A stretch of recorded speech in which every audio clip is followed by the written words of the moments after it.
Alright. Oi, pessoal, tudo bem? Galera do Sistema B, empresários e empresárias B. A gente está aqui nessa conversa, eu e o Craig. Eu vou falar um pouquinho para vocês quem eu sou e quem é o Craig. E acho que a intenção dessa conversa é mostrar para vocês como um executivo sênior, como o Craig, que, né, já foi CEO de uma das empresas Fortune 500, né, das 500 maiores empresas aí do mundo, né, como é que ele já navegou por períodos de crise, como os períodos o período que a gente está passando agora, né? Ele vai contar um pouco para a gente como ele passou pelo furacão em Miami como CEO, vai contar um pouco para a gente a experiência dele durante o 11 de setembro, né? E vai dividir um pouco com a gente também aqui quais são as principais preocupações, né? Que as coisas mais importantes para os líderes focarem durante esse período de crise. E a gente vai fazer uma conversa aqui em inglês. Então, depois eu vou dividir com vocês aqui a tradução também. Provavelmente, quando vocês assistirem esse vídeo, já vai estar traduzido aqui para nós, tá bom?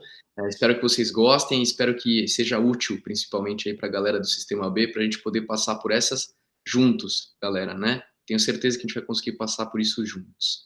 Ok. Craig, first of all, thank you very much for your time and for your opening here to talk to our Brazilian B Corps community. Absolutely. I'm been excited about this opportunity, Leo. So looking forward to our conversation today. All right. You see, like, I am 34 years old. My name is Leopoldo. I own an ad agency here in Brazil called Allset. We are a B Corp for around 3 years, more or less, 2 years and a half maybe. And I think like we have like 50 employees. So we are now starting to feel, of course, here all the consequences of this great crisis that we are going through. And I think, like, personally speaking, there's a lot of content going on online, but I think I'm in search of wisdom most of all. And I think um, my family owns a fashion business here in Brazil, a shopping center called Iguatemi, right? Iguatemi, and I think there's a very special icon there that we like here in our family. She's called Diane von Furstenberg. Not sure if you heard of her, but she's like such an important icon, fashion icon in the world. Yeah. And I heard, I watched a live that she's done with us like last week, and she talked a little bit about the story of her mother. That her mother was Jewish. Just trying to summarize the story here for you, but her mother was Jewish back there in Belgium around 1940, and back that time she was kind of caught on Belgium doing some stuff there, and for that reason she was transported from Belgium to Auschwitz. And the story is very harsh. She spent like 4 days in a train, and in this train, like with no food, no water, all this bad situation. She met another woman called that was probably 40 years old. She was around 20, 21 years old at that time. That woman was a bit older and wiser. They kind of grabbed to each other during this, let's say, trip, right? And they became kind of very close friends during this time. And then there was a moment in Auschwitz already. There was like a very, very big line, one behind the other, and there was like generals there choosing which side every person should go, to the right or to the left, something like that. And and then she says that there was like a big a general, all in white, very, very serious person that used to just being watching all these people moving around to one side or to another. But she said actually that at the moment that the woman she became friend was chosen to go to the right side, she instinctively went after her, behind her, and that general saw it, and kind of whipped her, started whipping her so hard, and that she could not understand what was happening there. She just wanted to go after Yeah. her friend, and he whipped her so hard and so many times, and that she started crying and asking, why are you doing that to me? uh, a couple of minutes later, of course, she understood that all the people that went to the side of that her friend did, they actually were going to the gas chambers. So, Yeah. like the big message that she left for us was something like, you never know what's good for you and what's not good for you in life. You have to kind of understand what's happening Yeah. and kind of try to understand the great side of it. So I would Yeah. like to ask you a little bit about what's happening now with us entrepreneurs. How can you, with all your wisdom, a little bit about all this? Yeah, well, first of all, that's quite a story to to open up with, Leo. But it's sometimes I think graphic stories like that are really important because and clearly what she was going through and the rest back then in that very unfortunate era of our global history is shocking, but it's important, and I think particularly in times when we have this COVID thing going on globally, it gives a relative context, right? We're in a tough place right now, maybe not like that, but I think the big question that we wanted to talk about today is, how do we running a business of one person or thousands, how do we respond to all of this? And I have a couple of thoughts. I'm a little bit older than you at 59, and I think in your introduction, and my Portuguese isn't very good, so but I think you referenced I had a privilege of running a big public company for a long time, and had literally the opportunity, and I call it that because I think I learned a lot, the opportunity to manage through some hard stuff. 9/11 for us in the US being one of the most challenging times. My company was headquartered in Miami, Florida for a number of years. And during Hurricane Andrew, which is one of our largest catastrophes ever in the States, it literally destroyed physically our company and destroyed most of our employees' personal homes. So that was a challenging one. Was leading a big company through the 2008 financial crisis here in the States, which was really since the Great Depression the biggest financial challenge we've had until recently. And there's been many other smaller ones. So I do have some experience in this, and again, I look at that positively now, and we'll look at COVID positively on the back end. But I have some experience on this because it was great learning for me. And so the things I'll share with you in the next couple minutes are really based on those. I mean, can I look back and synthesize a couple of things that really helped me that quite candidly I'm doing right now in this this global pandemic. And let me start with that. I think it's very important for people to, and I tell our clients this and talk to them about all the time, is to understand that this pandemic is different than these other crises that I mentioned. And I think there's one incredibly important difference, and that I don't know of any time in global history, certainly in modern era, where we've had something that has effectively shut down the whole world.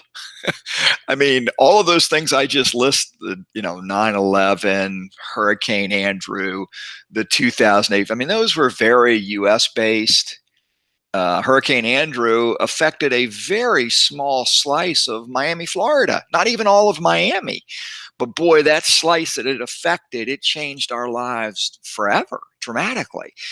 But I think it's important to just, for all of us, just to take a big deep breath and recognize this is different. I don't know any part of the world. I mean, you could argue a few parts are a little bit less affected, but largely every part of the world is affected by this pandemic, and not just a little bit. I mean, you and I are both in our houses right now working. and most businesses are not normal. I mean, we're not producing the revenue we were. We don't know when that's going to start back. We're a lot of people are having to obviously lay off and furlough employees. Some businesses have already closed across almost every industry. Right. I mean, there's a few exceptions, right? If you happen to be in the food industry or, the one or two places, certainly in the paper products industry. But the rest of us, are just dramatically affected, but it's global. So the first thing I always talk about is let's just recognize that. I mean, and I'll ask you, I mean, is Brazil exempt from this pandemic? No. It's interesting. Like as you said, I think our whole country is very affected by all of it. And we see, of course, despite the crisis itself, that is very hard to navigate through already, we also start to have all these, let's say, political aspects coming up and mixing the decisions, the right decisions to be taken by whatever they're doing there. It's amazing, right? I mean, it's so selfish somehow, right? It's so selfish somehow.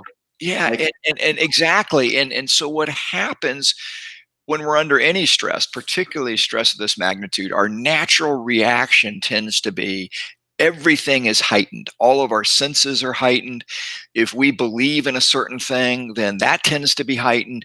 And again, you go no further. And again, I've always enjoyed the following and spending time in Brazil for 15 years working down there. The political environment is challenging but exciting. I kind of love politics, so I've always enjoyed that. But you don't have to go further than my own borders here in the US. I mean, we are a polarized, sort of bipolar political environment here. And to your point, that's just gotten worse during this. Every decision that the left makes is criticized by the right and vice versa. And it just is what it is. So again, my point is, I just start with that. We've got to just recognize, I'm a big believer in just self-awareness. Let's just recognize this is hard. This is a big deal. Now, with that issue also, right? Despite the financial issue, but like comes from a health issue, right? Oh, the tentacles are immense.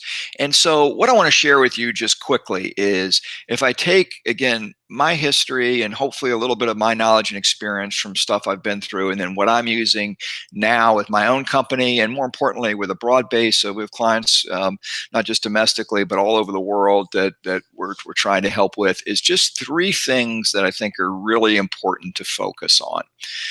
And the first, and they're all going to be obvious, but hopefully the context I will share with you and your folks is a little different and may be helpful. But quickly, number one should be the most obvious, which is we have to focus on people, on the people that work with us, that directly were. In your case, it's 50, it might be 500, 1,000, it might be 5. I don't care. But what I have found that's helpful is not just generically, and we all say that we're going to take care of people, and I think most people do. I think most people have good hearts and we want to do that. But here's the specific is go find out individually what people are struggling with, right? This type of crisis, especially this one, impacts us all very differently. Very differently. I mean, I have people even in my small company now that are almost no impact. You really get to know them. And quite frankly, this is not a big deal for them. They have the capacity, don't know why, God-given ability to deal with stress more than other people. And the reality is there's just not much I can do with them, and they're kind of good. Yeah. And then the other end of the range is people that maybe going into this were already dealing with severe medical problems, maybe depression, anxiety things, which is systemic, certainly here in the US, I suspect same in Brazil. And wow, this has just set them into a really, really bad, dark place. And then everything in between. And so we have to start with that and spend time. I just can't encourage people enough is that even if you're good at this and you spend time with people, double it. right? Yeah. Double it and and video works just like you and I are doing, Leo. We've never met in person. Doesn't matter. People are getting good at video. And here's a secret. Most people I find are actually more candid on video than they are in person for some odd reason. Right. It's It's really kind of, interesting. it's like this social distancing concept is actually doing the opposite, right? I think You're it is. getting I much think closer. it is. So if you're the leader, and again, even if it's one person, get on video and really get to the heart level of what's really happening and really get to know them. Use this as an opportunity. We get so busy in our day-to-day lives and work is that most companies, when I deal with very hard strategy and growth stuff and all this cool stuff we do, you know what the root of it is? Because people are smart. You can figure all that stuff out. The root is we don't really know each other and we're not really candid with each other. We're not really at the heart level. Use this time to get to the heart level with people. And then you can create the next two things I'm going to talk about. You can create it at a very customized level. But don't go out in the organization and say, hey, we're going to behave this way. And this is who we are. This is our culture, whatever. You know what? 90% of the people it's not going to resonate with. So that's Yeah, number one. there's That's how I think about people. there's it's so nice to hear that from you. Like we have here in our Brazilian community a woman that has made a very good analogy for us to understand the crisis, that she said we are navigating like this very strong storm on high seas, but we are doing it on different boats, if I can translate more or less. It's Yeah. like it's very important for us to understand that some of them are going in a big ship, and most of all the others just trying to survive in a very small That's like right. That's right. uh, right. Yeah, absolutely. So that's how I think about people. That's first and foremost, go spend intentional time on that. Number two is what I would call productivity. And this is a big one because linked to the people, every person, if you look at them individually, is going to be able to have a different level of productivity during crisis, right? During this season of uncertainty, and it is purely uncertain. None of us know when we get back to quote normal, and we don't know what normal is even going to look like. Well, Yeah. I mean, by definition, that's uncertainty. Okay, so in uncertain times, again, individuals are all going to have different levels of capacity for productivity. Now, let me go back to that conversation I'm having. This one person in my company, this just doesn't even bother him. Well, guess what? My expectation of that person, they're going to be incredibly productive, all the way down to the person that might be suffering from severe medical, health, mental, psychological, doesn't matter, challenges. Well, what's my expectation of productivity there? It might be very low, but it also might be that helping them with productivity would be the healthiest thing they can do, right? But you see how they start to get linked, people and productivity individualized. Okay, and here's what I do. I try to give like very practical things to do. So people, spend time.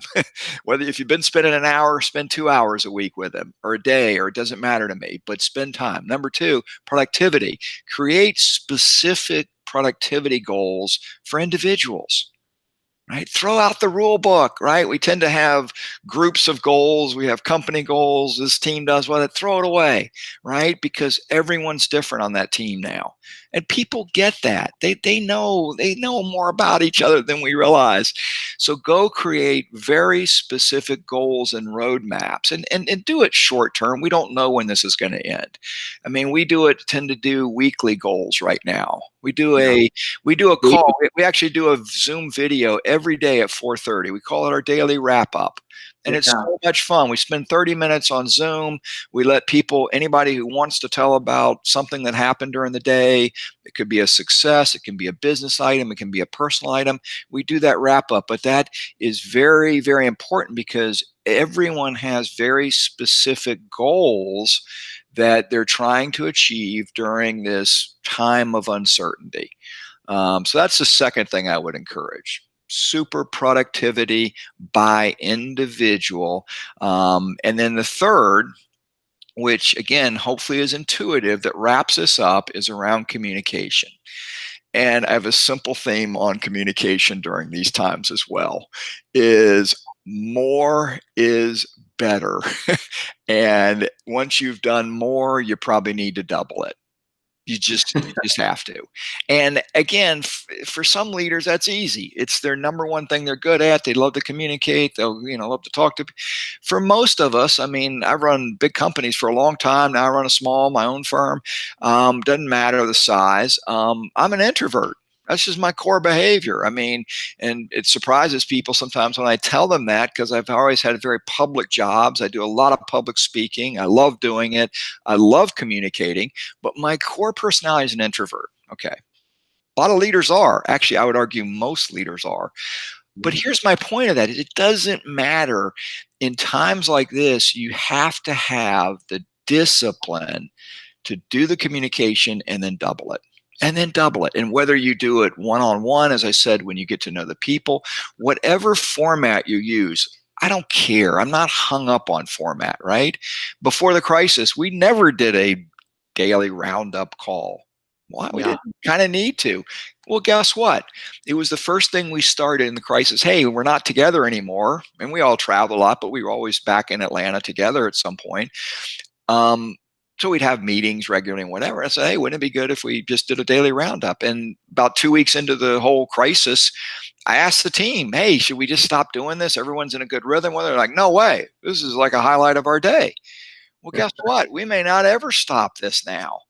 Now, Yeah. for me as the leader, Your normal, right? It's gonna be right, our new. it could be our new normal. And my point is, Leo, as the leader, I would have never done this. It's not I don't need to do it. I mean, it's not how I think and operate, but the team loves it. So yeah, it can be the new normal.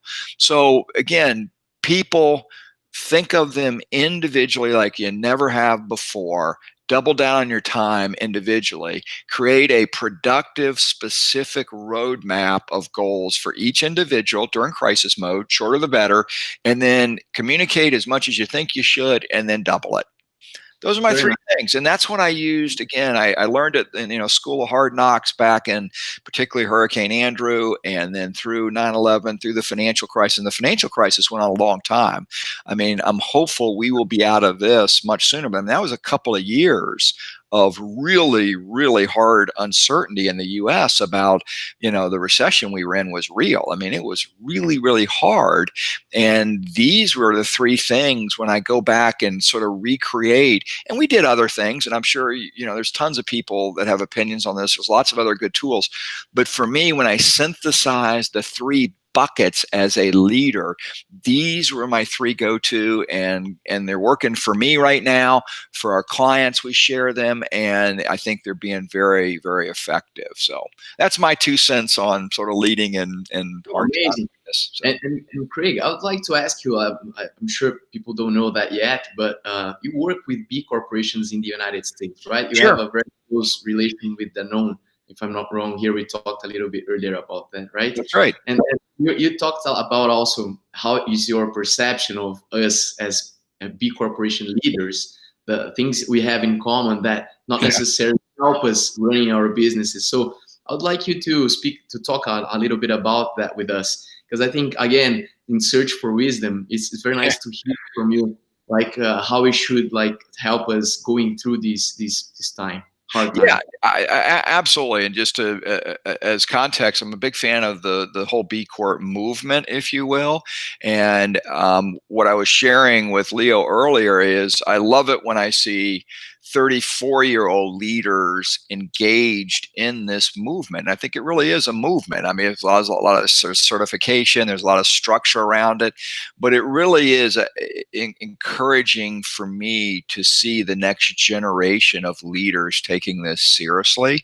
Because, and what I was sharing with Leo earlier is, I think if you look at, again, US centric, most of the major public companies have signed on to really be a part of this and really take purpose as something as important as profit. And I think we're saying all the right things. I think there's a little bit of movement there by a lot of our public companies, but I absolutely believe it's such a big cultural change that it's going to take the next generation of leaders to make this really come to life. So number one, I'm super encouraged that you and others there are really pushing this, and I think it's extremely exciting. With that said, I love working with B Corps, and we have clients that are headed down this path, and I think doing a really good job and taking it seriously. But I also think it comes with challenges.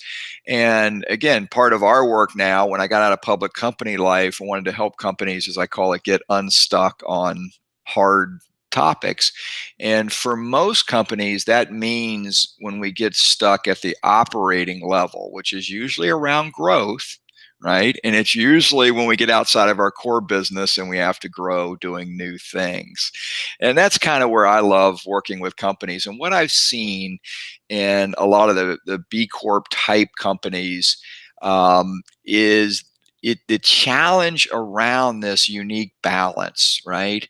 Of, you know, one hand, we want to be completely purpose driven. We care socially, environmentally about the right things, and we want to put time, energy, and money into it. We Yeah. can't leave the money out. It takes money to do this stuff. That's awesome. The other hand, though, is this operating model, right? We've got to go make the machine, whatever it is, work super efficiently and produce the revenue and the profits to allow it. So I always do my hands like this because it's got to go back and forth. I mean, it's both.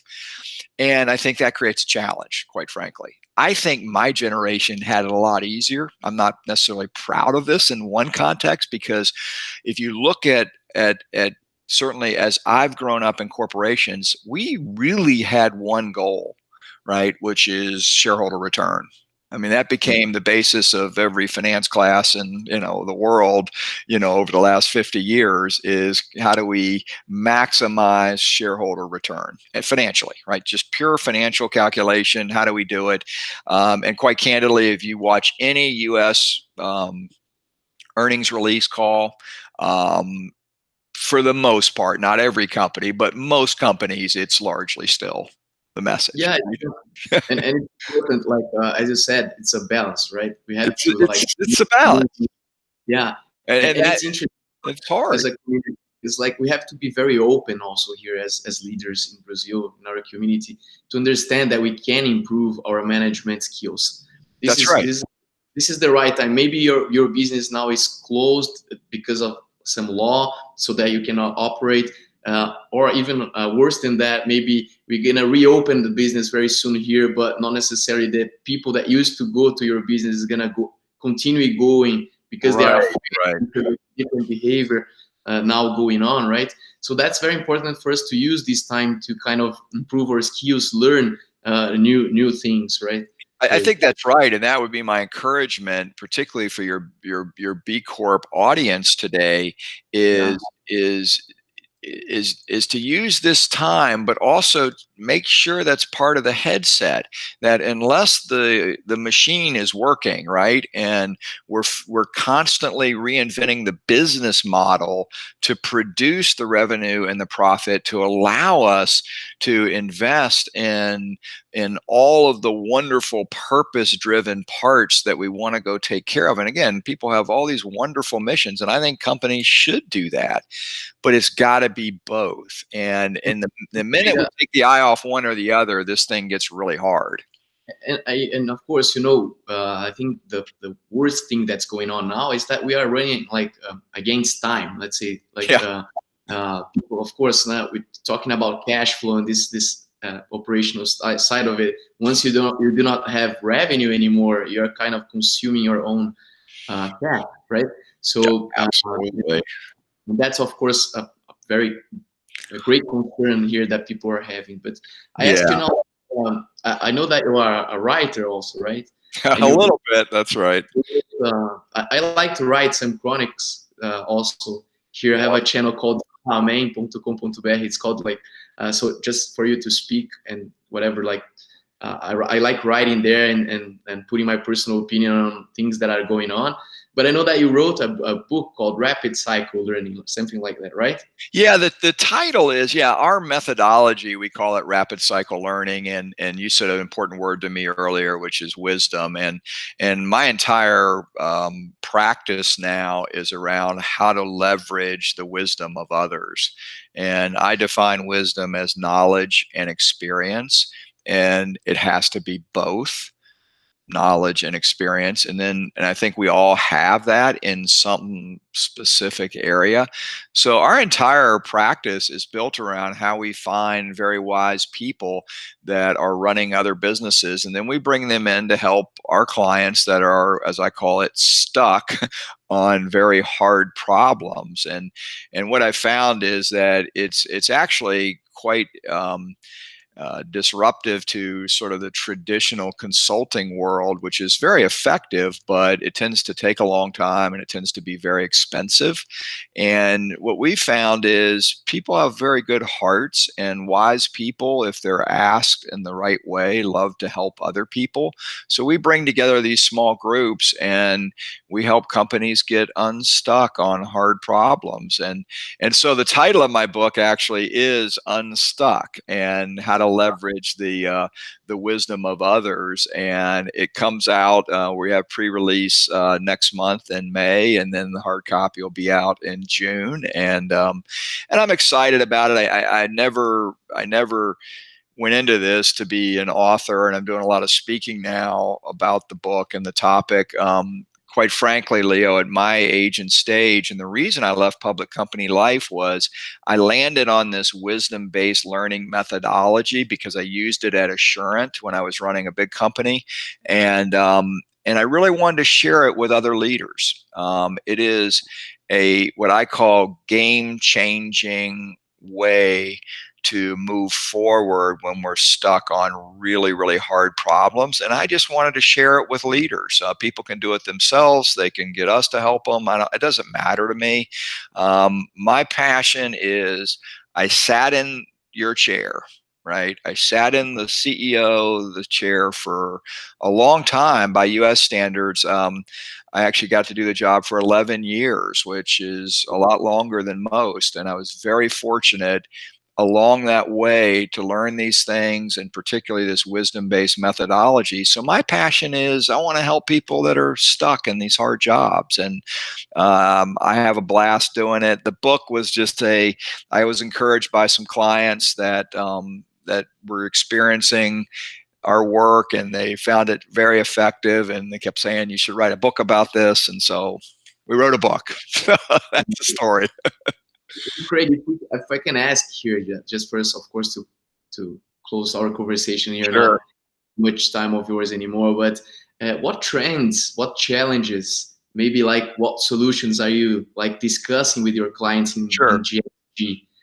Yeah, no, it's a great question. And again, you'll find that one of the things I've become obsessed with over the years, Leo, is I like to synthesize things. So I always end up with 2 or 3 thoughts, or try to, on anything.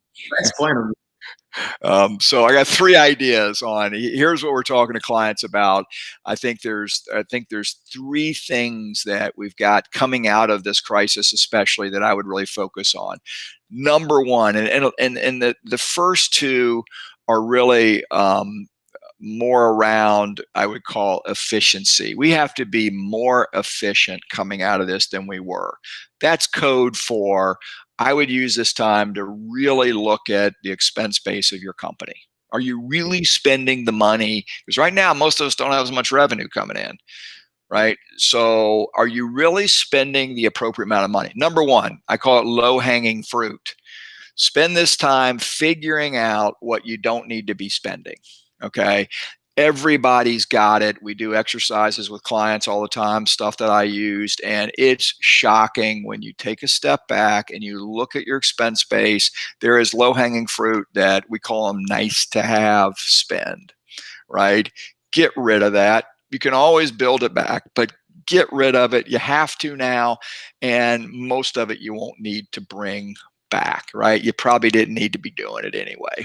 Okay, low hanging fruit. Number 2, I would absolutely think about, related to your efficiency, do I have a culture of operating efficiency?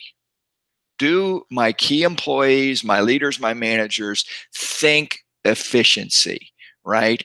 And again, it links to that low hanging fruit, because if you find some, I'm talking about you as the leader, it Right. means you don't have the right culture, because it shouldn't be there in the first place. So just work on changing the culture. Well, how do we do that?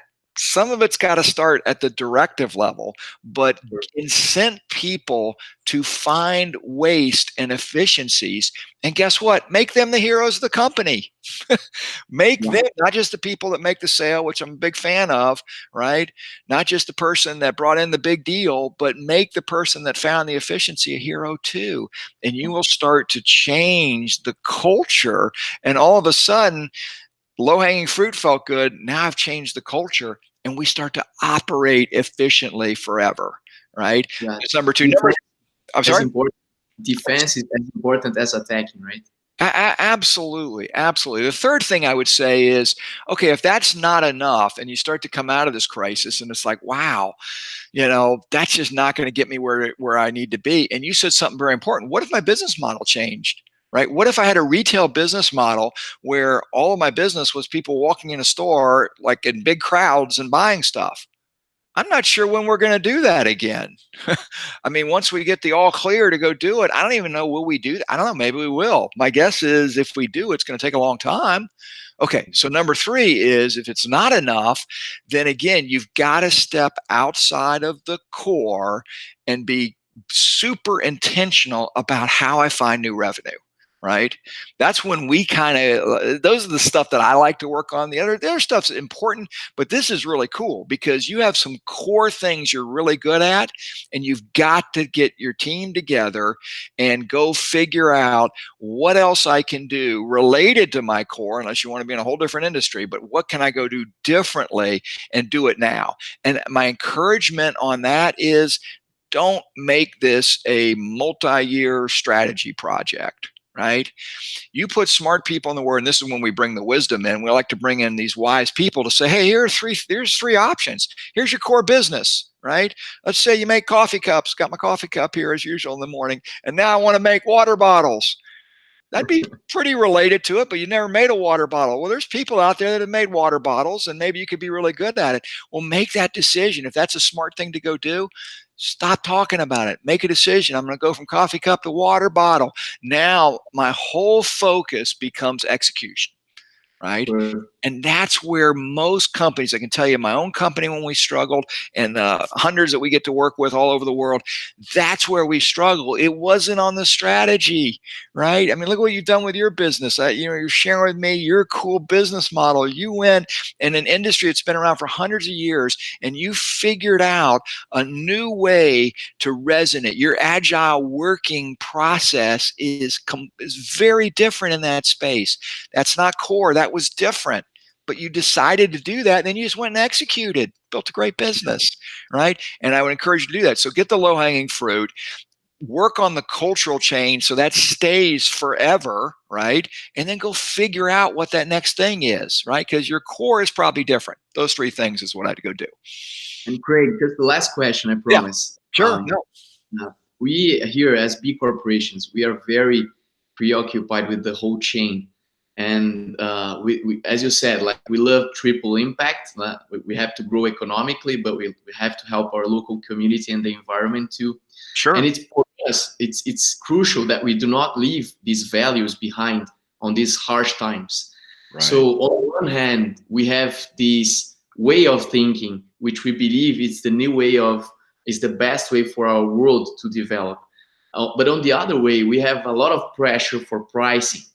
People searching for the cheapest, not necessarily the best. So how can we navigate this fact? And that would be my last question. And I would like to thank you very much for your time. Yeah, no, absolutely. And again, that one we could probably spend a couple hours on. I love the topic, but I will tell you, generally, if you're in pricing battles, you have to take a step back and question your own value. Am I really bringing differentiated value to that marketplace? Because the reality is there are commodity products, right? If you look at, I mean, there's tons of them around, right? So you have to make a conscious decision. Am I going to be in a commodity business, which is a price only driven business? And what's fun is, and we do some exercises with people to really evaluate, do you really have, and we call them unique selling propositions or USPs, do I really have a unique selling proposition, right? And the cool thing is the market will tell you. If you're good at communicating it, and that's the business you're in, if I communicate it correctly and the market tells me I'm a commodity, you better take a step back and say, I probably don't have a unique selling proposition. What happens though is most people have them. They don't even really understand it unless we're intentional about making ourselves, forcing mechanism, synthesize what am I actually out there selling, and forcing ourselves to say what's truly unique about it, right? What's truly unique about it? Ask ourselves, ask some wise external people, you'll get your answer. Because the reality is there usually is something unique and we're probably not communicating it the right way. And we're allowing it to be commoditized. The other side is if it truly is a commodity, then I say get over it. Because if you're in a commodity business, there's only one course of action, and that is I better be the most efficient. And there's great commodity industries out there, but I can't be a high cost commodity player, right? I can be a low cost, highly efficient player and have a wonderful future. You got to make that decision. That's what Yeah. I would do. Yeah. Thank you very much, Craig. Hey, my pleasure. Thank you again for your time. You are such a charismatic person. I'm sure we're gonna meet in person someday. I love it. Love it. Can't wait when all this is done. I'll be down to Brazil and looking forward to having a coffee with you in person, Leo. And again, congratulations on your business. Good luck to you and all your listeners and viewers. Good luck to everybody down there. I love the country, the people, and everything about it. So I wish you all the best. And again, thanks for having me today. Thank you very much. And for you here, Brazilian senior executives that want to talk a little bit with Craig too, you can find on gxg.co, gxg.co, and then you're gonna find their business contacts, and I'm sure they will have a very nice solution for your business challenges too. Thank you very much, Craig, again. Bye bye. Thank you. Nice meeting you. Bye. Bye bye.